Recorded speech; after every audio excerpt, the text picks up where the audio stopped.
Senhor, fala que eu quero te ouvir. Como Samuel, quero acordar de madrugada só pra conversar contigo, ser teu amigo. Como Samuel, eu vou rasgar o céu com minha voz e profetizar.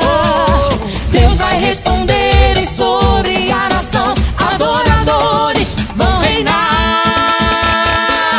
Quero ser uma oferta pra ti, Senhor. Quero ser um profeta, adorador, e poder ouvir a tua voz livremente, sem limites, porque entre o profeta e o seu Deus a separação não existe, não existe não. Como Samuel,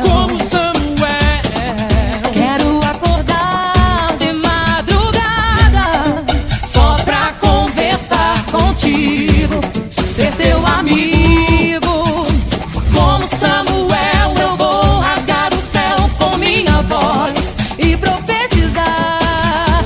Deus vai responder e sobre a nação adoradores vão reinar. Quero ser uma oferta pra ti, Senhor. Quero ser um profeta, adorador,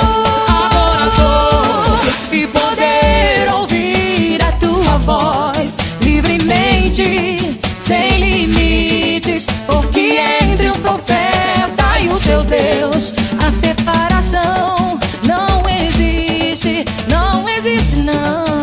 Não existe não. Não existe não. Não há mais separação.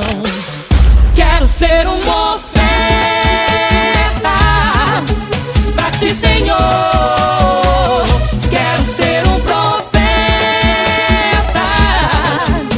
adorador,